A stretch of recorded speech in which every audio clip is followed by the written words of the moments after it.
Então, gente, hoje nós vamos falar sobre sistema nervoso autônomo e o conceito de regulação emocional, e nós vamos usar para essa aula principalmente esses dois autores, o Paul Gilbert e o Stephen Porges, tá bom? Bom, lembrando inicialmente que o nosso cérebro é um órgão absolutamente genial, maravilhoso, tá?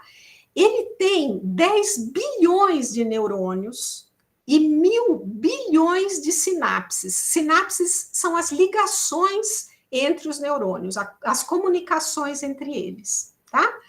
O cérebro ele ocupa 2% do volume do nosso corpo adulto, mas ele consome 20% de toda a nossa energia, tá? Então é uma máquina fabulosa de processar informações o tempo todo, ficar rastreando o ambiente externo e o nosso corpo 24 horas por dia, 7 dias por semana, integrando todas as experiências que a gente tem. E é também uma máquina de fazer previsões. O cérebro adora fazer previsões em relação ao futuro, em função daquilo que já aconteceu no passado, tá? E também para economizar energia. Então, se eu faço previsões, eu não preciso ficar pensando muito, e isso economiza um pouco de energia, tá? É um órgão que busca o tempo todo a homeostase, o nosso equilíbrio, o equilíbrio do nosso organismo. Então, ele está buscando o tempo todo a autorregulação e a autocura. Ele está sempre em busca da autocura. E a maior parte do funcionamento do nosso cérebro se dá fora da nossa consciência, fora do nosso controle voluntário, tá? Ou seja, é de uma forma que a gente chama subcortical, não consciente, tá? E é um órgão que tem uma capacidade fantástica de neuroplasticidade. Nós já falamos disso na semana passada. Então, ele vai se modificando conforme as nossas experiências. Novos neurônios vão surgindo, novas sinapses, novas ligações entre os neurônios vão surgindo também conforme as nossas experiências. E é um órgão que a gente chama de sociocultural. Por quê? Porque ele é totalmente moldado pelos nossos relacionamentos, pelas nossas experiências de vida, boas ou ruins, tá? E existe uma coisa, então, chamada subjetividade, porque nenhum de nós vê o mundo da mesma maneira. A gente vê o mundo exatamente a partir das nossas experiências prévias. Então, você pode ter aí duas pessoas olhando para uma abelhinha, e uma está achando a coisa mais linda do mundo, e o outro está apavorado porque já teve uma experiência ruim relacionado com a abelha, ou pessoal, ou com alguma pessoa querida, enfim. Tá? Então, a gente vê o mundo filtrado pelas nossas experiências, pela nossa maneira de ser, tá?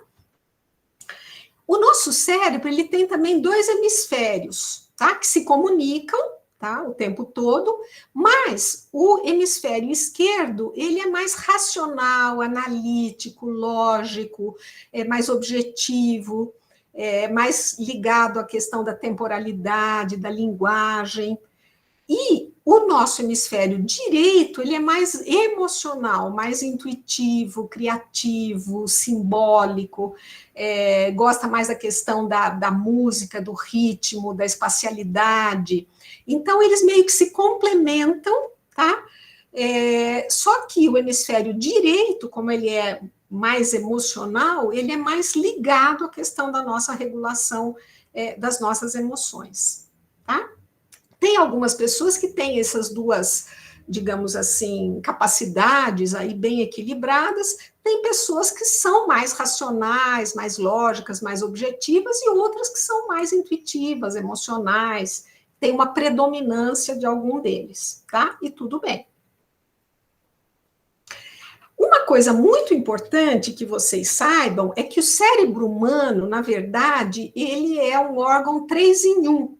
Nós temos, na verdade, 3, entre aspas, cérebros, tá? Um cérebro mais antigo, um pouco menos e um mais evoluído, mais recente, digamos assim, tá?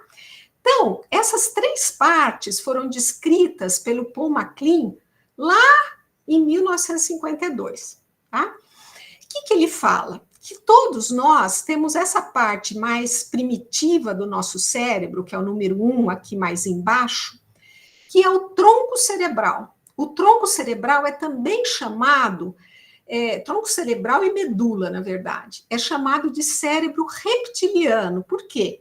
Porque ele é o mais antigo e a gente compartilha essa parte do cérebro com todos os répteis. É uma parte que tem 500 milhões de anos de evolução e que é fundamental para a nossa autorregulação, tá?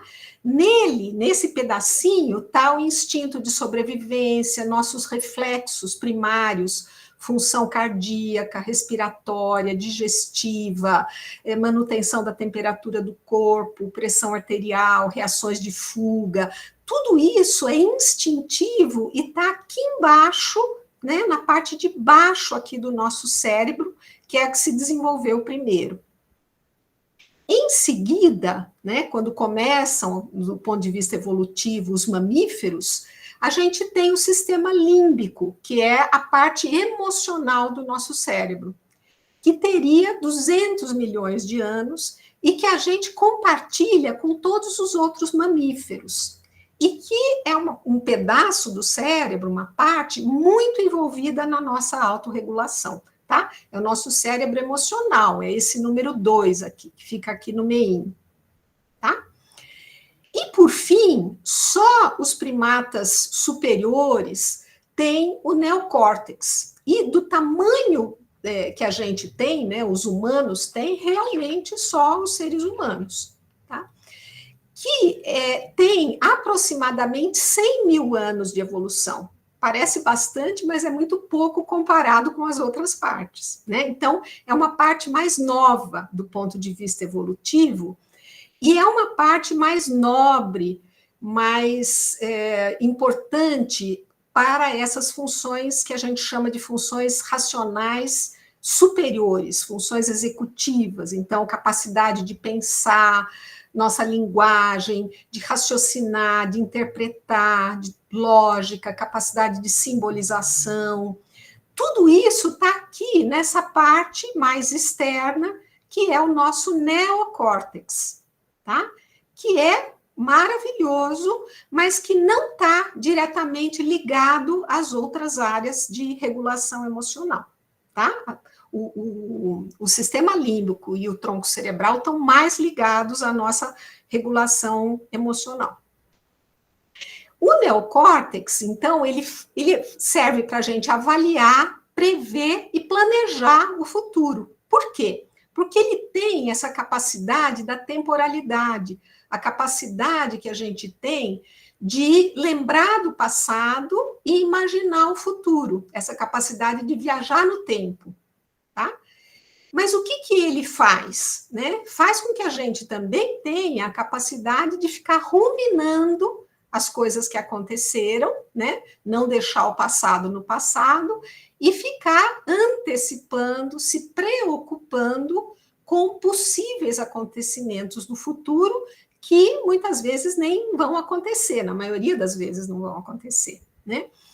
Então, o Paul Gilbert, que é esse psicólogo inglês, ele fala o seguinte, que diferente, por exemplo, das zebras, imagine que tem uma zebrinha, né, lá pastando calmamente na savana, na África, de repente vem um leão e ataca né, um monte de... Todas as zebras saem correndo e tal, e o leão pega, caça uma zebra e mata, enfim.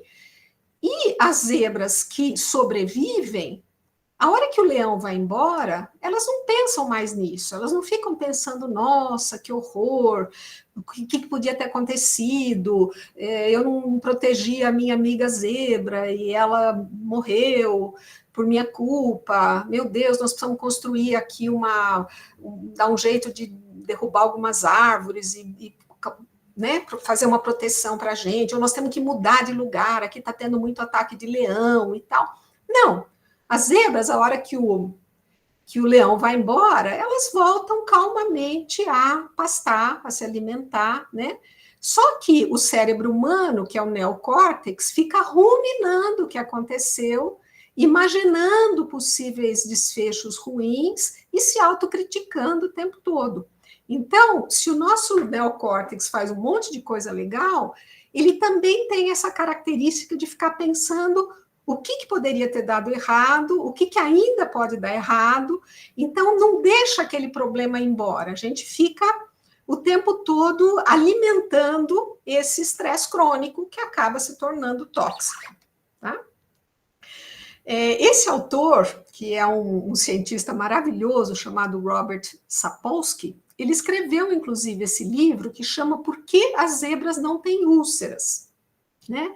Que é um livro que vai mostrando o efeito do estresse crônico em todos os órgãos e sistemas do nosso organismo, tá? É um livro maravilhoso, tá? Só que é um livro bem grande, bem detalhado, tem mais de 500 páginas e tal, em que ele vai explicando todo o mecanismo fisiológico do estresse crônico na nossa saúde, tá? Por quê? Né? Porque a gente tem um neocórtex e a gente fica ruminando e antecipando e sofrendo.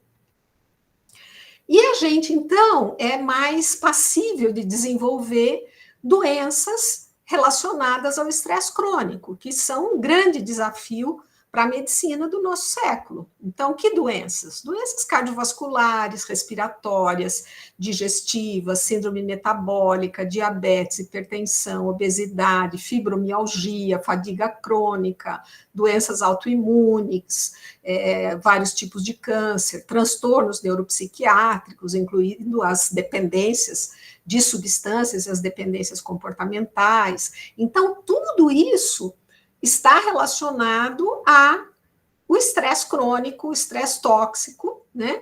Que o desfecho vai depender muito de outras coisas, de outras predisposições genéticas, hábitos de vida, enfim. E outra coisa que o nosso cérebro tem é o famoso viés de negatividade. O que quer dizer isso? Ele é programado para focar no negativo. Esse autor, chamado Rick Hanson, ele fala que o nosso cérebro, ele funciona como velcro para as coisas negativas. As coisas negativas grudam na nossa cabeça. E como teflon para as coisas positivas. Então, por exemplo, se eu tive um dia maravilhoso, mas no final do dia eu dei uma raspada no pneu do meu carro, na sarjeta ali, estragou meu carro e tal, eu possivelmente vou chegar em casa e vou contar para os meus familiares só isso, né? Tudo que aconteceu de bom fica apagado por aquele acontecimento negativo. Ou uma pessoa que me atendeu mal na faculdade, enfim, uma resposta torta que eu recebi. A gente vai se fixar naquilo que é ruim. Por quê? Porque o nosso cérebro, ele tem como objetivo a nossa sobrevivência, né? A gente tem que prestar atenção nos perigos, nos predadores, nos desastres naturais, né? Então, o objetivo não é a gente se sentir bem, ser feliz, ter boa qualidade de vida, nada disso, né? O objetivo é bem biológico, é a nossa sobrevivência. E o Ron Siegel, que é um ótimo psicólogo, professor da Universidade de Harvard, ele fala que todos nós somos descendentes de ancestrais ansiosos. Por quê? Porque as pessoas, né, lá de trás, do tempo das cavernas, enfim, que ficavam prestando atenção na beleza das flores, do pôr do sol, eram presas fáceis para os predadores. Né? Quem sobrevive? Sobrevive aqueles mais ansiosos, mais preocupados, que se protegem mais, tá? Então, quem é muito zen, muito desconectado, né, muito relaxado, digamos assim, não teria sobrevivido para passar para frente os seus genes. Então, todos nós somos descendentes de ancestrais ansiosos. Quando tem um perigo, a gente tem respostas automáticas de sobrevivência, tá? A primeira delas é pedir ajuda, né? Então, nós somos seres sociais, o engajamento social é a primeira resposta na hora que a gente está numa situação difícil, tá? E isso é muito inteligente, né, de fazer. Quando a gente não tem ajuda e está diante de um perigo, digamos que seja um animal e tal, né? Se é um animal que eu não posso vencer, a resposta mais inteligente e automática é fugir, né? Se eu puder vencer, né, eu posso tentar lutar, mas eu posso me ferir, tá? A outra resposta, quando eu não posso nem lutar nem fugir, é congelar, é o congelamento, que é essa coisa da simulação da morte. Por quê? Porque quando a maioria dos predadores não gosta de animais mortos, né? E se o animalzinho se finge de morto, possivelmente o predador vai se distrair com algum outro que esteja se movimentando e ele fica quietinho lá. Quando tiver uma oportunidade, ele está poupando energia, ele escapa, tá? Quando o predador se distrair. Então, é uma resposta bem inteligente também, automática. Ou a resposta de colapso ou submissão, que é quando não tem jeito, digamos assim, que o predador pegou o animal, né, vai devorar, não tem jeito. A resposta de colapso, ela diminui, é como se fosse um desmaio, né? Diminui o nível de consciência, diminui o nível de dor, né? A liberação de vários anestésicos naturais, né? Então, são respostas automáticas para nos protegerem, né? Em inglês fica mais bonitinho, né? Flight, fight, freeze or faint, né? São as 4 respostas automáticas de sobrevivência. E o nosso sistema nervoso autônomo, ele tem basicamente 2 modos de funcionar, né? 2 sistemas. O sistema simpático e o parasimpático. O simpático é o acelerador, é o sistema de ativação, que é o sistema que está envolvido nas respostas de luta ou fuga, tá? Mobilização, ação. Então, quando eu estou com o sistema simpático ativado, eu tenho mais... aumenta a minha frequência cardíaca, aumenta a minha pressão arterial, broncodilatação, a digestão fica inibida, porque na hora de lutar com um agressor, né, a digestão ela é menos importante, a pupila dilata, aumenta a disponibilidade de glicose no sangue para eu ter mais energia, tá? E o contrário disso é o parasimpático, que é o sistema de descanso e restauração, né? Então, se o simpático é o acelerador, o parasimpático é o breque, né? Lembrem disso, breque, tá?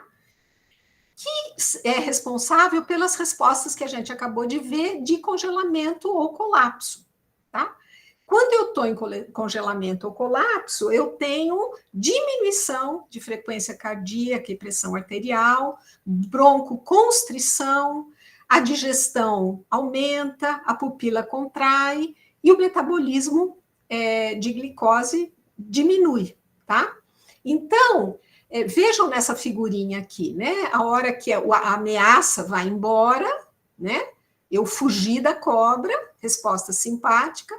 A hora que eu estou em segurança, eu entro em repouso, digestão, restauração, que é a atividade parasimpática, tá? Uma mediada mais pela noradrenalina e a outra pela acetilcolina. Então, quando eu estou no simpático, eu estou hiperativado, certo? Luta ou fuga. E do ponto de vista psicopatológico, né, ou de respostas, digamos, humanas, isso corresponde à ansiedade, medo, pânico, preocupação, inquietude, agitação, insônia, irritabilidade, raiva, agressividade, né? Tudo isso são respostas do simpático. E do parasimpático, respostas de hipoativação. Então, congelamento, colapso, ou seja, desânimo, diminuição de energia, imobilização, sensação de impotência, de desamparo, de isolamento, de desesperança, de depressão, de dissociação ou uma certa anestesia emocional, tá? Eu fico meio indiferente, tá? Só que a vida moderna, né, os leões que a gente enfrenta na nossa vida são outros. A gente não está enfrentando tigres, né, nem leões, né? Só que o nosso sistema fisiológico responde do mesmo jeito, com respostas de luta, fuga, congelamento e colapso, né? Então, se eu tenho, por exemplo, um prazo para entregar um trabalho, uma conta para pagar, um problema de relacionamento, enfim, as questões, né, do nosso dia a dia, se eu tenho que fazer uma apresentação, eu estou muito preocupado com isso, se eu preciso estudar uma coisa, está difícil. Em geral, de nada adianta toda essa energia ser desviada para braços e pernas, né? Para eu poder lutar ou correr, eu preciso de energia, de sangue no cérebro, no neocórtex, né? Para pensar, para estudar, para raciocinar, né? E o que acontece atualmente? Os nossos estressores, eles são muito sucessivos, a gente não tem muito alívio, muito descanso, muito tempo de descanso, né? Eu terminei de entregar um trabalho, já tenho que me preocupar com a outra disciplina, eu tenho que resolver um problema de saúde do meu pai e da minha mãe, eu acabei de resolver isso, eu tenho que resolver um negócio do financiamento da casa. Então, a gente não tem muito alívio, e a gente fica o tempo todo antecipando e ruminando, antecipando e ruminando. E nós temos, basicamente, então, dois modos de funcionamento cerebral. Esse modo de sobrevivência, né, que é mais subcortical, mais automático, diante do perigo, eu sinto medo e eu me defendo, né, luta, fuga, congelamento. Ou eu tenho, quando eu não estou com medo, quando eu não estou em perigo, quando eu me sinto em segurança, eu estou no modo crescimento, que é mais neocortical. Então, quando eu estou em segurança, eu sou capaz de me vincular, de me abrir para os outros, eu fico mais curioso, espontâneo, criativo, eu aprendo mais e eu aciono todos os meus mecanismos de autocura, de autorregulação, tá? Então, é muito importante que a gente tenha folgas desse sistema de sobrevivência, que é para poder passar bastante tempo nesse modo de segurança, nesse modo de crescimento, para ser capaz de tudo isso. Então, se eu estou, por exemplo, muito ameaçado em relação a uma prova, com muito medo de uma prova, é difícil que eu consiga aprender, que eu consiga incorporar as coisas, tá? Por quê? Porque eu estou no modo sobrevivência e o meu neocórtex está meio desligadinho, tá? Meio menos ativo. E o Paul Gilbert, de novo, que é esse psicólogo inglês maravilhoso, ele fala que, na verdade, nós temos 3 sistemas de regulação emocional, tá? Seriam o sistema vermelho, azul e verde. O sistema vermelho é exatamente esse sistema de perigo, de ameaça. Quando eu estou em perigo, eu estou buscando proteção, eu estou em busca de segurança, eu estou naqueles 3 mecanismos de defesa. E eu estou vivenciando medo, ansiedade, raiva, nojo, vergonha. São emoções relacionadas a esse sistema de perigo.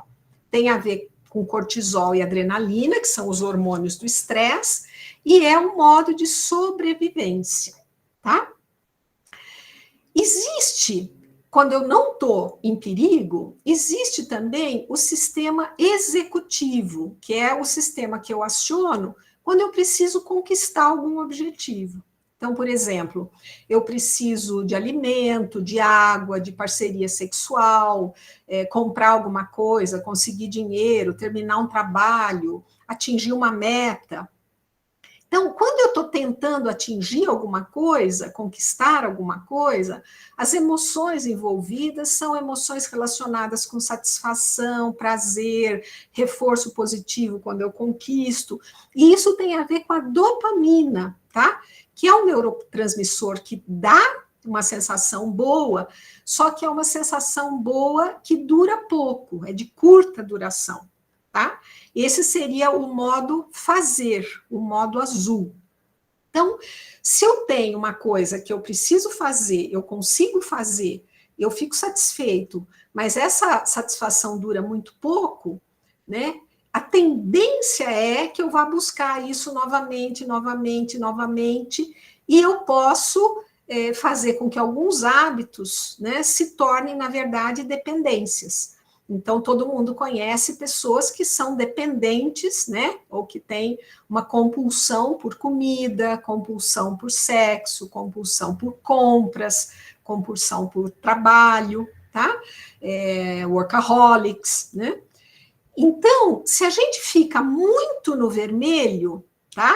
E também no azul, ou só entre o vermelho e o azul, eu vou ter aumento dos fatores inflamatórios, diminuição da resposta imune e um ritmo cardíaco mais caótico. A longo prazo, eu vou ter danos e doenças crônicas relacionados ao estresse crônico, a essa ativação crônica, tá?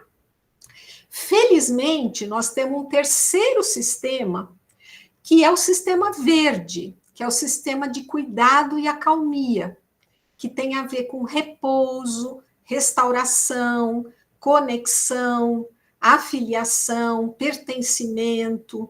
E as emoções aqui envolvidas são amor, amizade, calma, tranquilidade, alegria, bondade, solidariedade, compaixão, tá? Que são mediados principalmente pela ocitocina, endorfinas, vasopressina. Então, seria o modo verde, seria o modo de ser, né? Eu não estou preocupado com fazer, eu estou só no modo ser, né? Eu estou em repouso, eu estou tranquila. Quando eu estou no verde, os fatores inflamatórios diminuem, a resposta imune aumenta e o meu ritmo cardíaco fica mais coerente. Então, gente, quanto mais tempo a gente passar no verde, mais saúde a gente vai ter, tá? Se a gente ficar só no vermelho e no azul, a gente vai acabar adoecendo, tá? Então, o vermelho e o azul, eles são meio automáticos na vida da gente. Os problemas, os desafios, os perigos, as coisas que a gente tem que fazer, isso já é apresentado para nós automaticamente todos os dias. O verde, ele precisa de mais atenção, ele precisa ser regado, ele precisa ser cultivado, né? Então, a gente tem que buscar ativamente experiências positivas, relacionamentos positivos, para compensar o nosso viés natural, que é o viés de negatividade, tá? Então, é super importante que a gente cuide do verde, que a gente entre no verde, que a gente se permita, né, ficar no verde. Mas cada um de nós é uma pessoa absolutamente única. Então, é muito importante que a gente pense um pouquinho. O que faz bem para você? O que alimenta a sua alma? Quais são as atividades, as pessoas, os lugares que te alimentam a alma? Né? As pessoas que recarregam a sua bateria. O que precisa ser aumentado, diminuído ou mudado na sua vida para aumentar o tempo que você passa na área verde? Então, essa pergunta eu vou deixar para a gente conversar a respeito dela. Nós vamos fazer uma pausa agora, nós vamos conversar um pouquinho sobre isso, tá? E depois nós vamos fazer a segunda parte.